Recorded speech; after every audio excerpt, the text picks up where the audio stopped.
नाम था सुदामा। स्थिति बड़ी अद्भुत थी उनकी।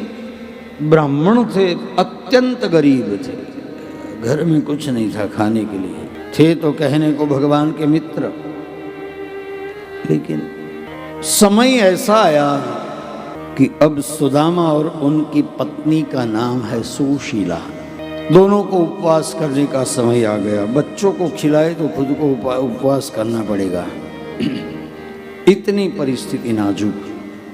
हाँ, और सुदामा ने सोचा कि मैं कितना भी चाहे गरीब हो जाऊं, लेकिन किसी के पास मांगूंगा नहीं, मर जाऊं पर मांगू नहीं, अपने तन के काज परमारथ के कारने में दोनों फैलाऊं आज।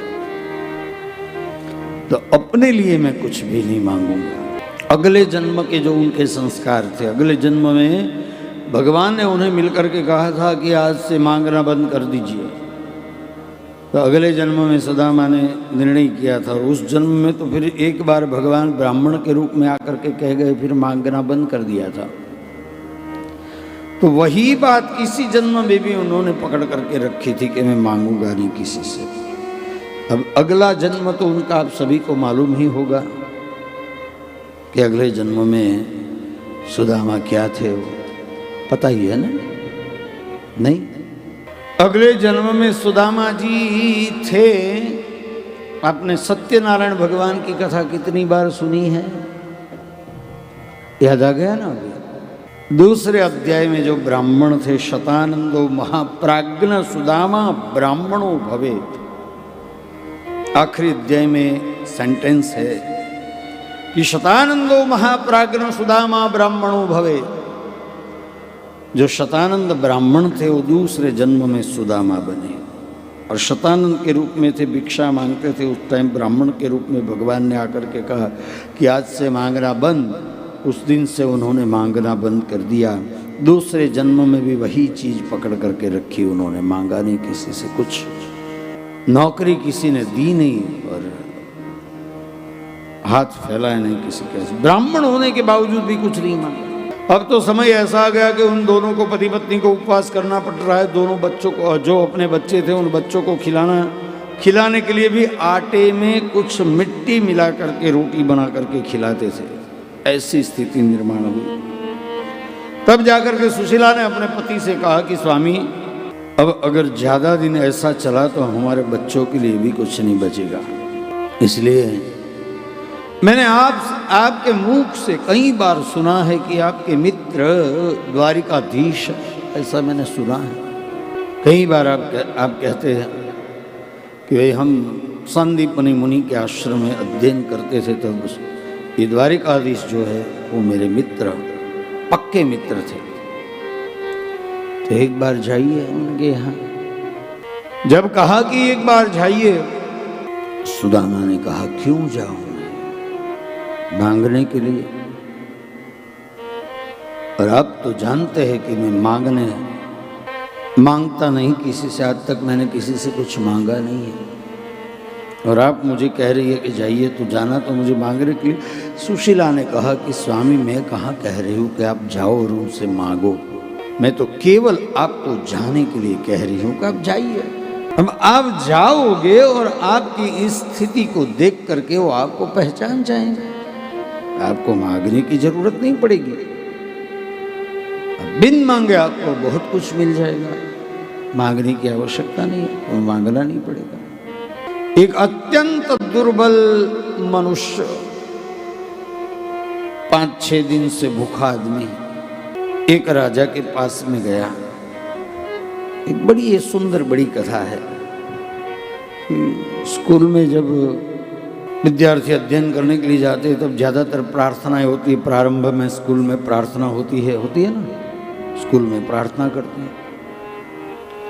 तो प्रार्थना होती थी तब जो एक शिक्षक थे वो बिल्कुल मौन खड़े रहते थे, कुछ बोलते नहीं थे। एक बार एक विद्यार्थी ने पूछा कि भाई आप प्रार्थना करते नहीं है, कुछ बोलते नहीं है।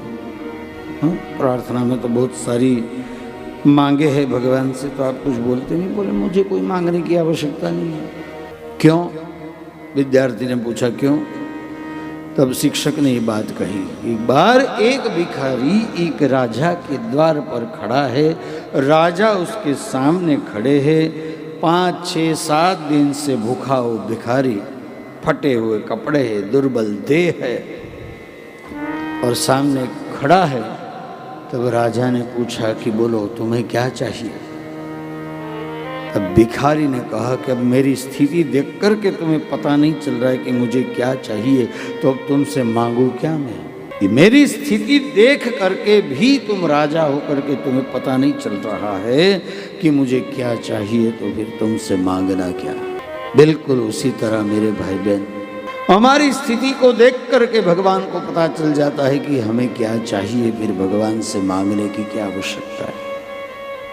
भगवान तो जानते हैं, उस बच्चे की तरह जानते हैं। जो बच्चा छोटा होता है तब उसकी माँ को पता रहता है कि मेरे बच्चे को कब भूख लगती है, उसको कब सोना रहता है।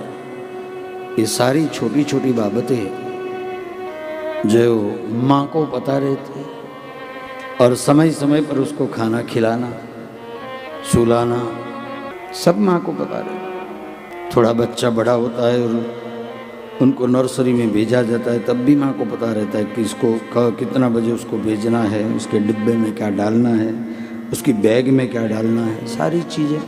तो बच्चे को कहना नहीं पड़ता कि माँ ये सब, माँ को सब पता रहता है।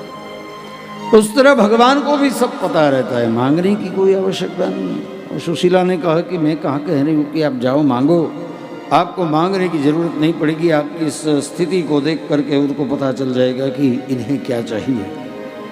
मैं तो केवल जाने का कह रही हूँ, जाइए। सुदामा ने कहा कि मैं जाऊं तो सही, लेकिन उनके बच्चों के लिए हमारे यहाँ की परंपरा है कि किसी के घर में अगर हम जाएं तो उनके बच्चों के लिए कुछ ना कुछ लेके जाए। तो सुदामा ने कहा कि आप कह रहे हो, आप इतना आग्रह करते हो तो मैं जाने के लिए तैयार हूँ, लेकिन उनके बच्चों के लिए, मेरे मित्र के बच्चों के लिए कुछ तो हमारे घर में होना चाहिए लेके जाने के लिए, और हमारे घर में कहाँ कुछ है लेके जाऊँ।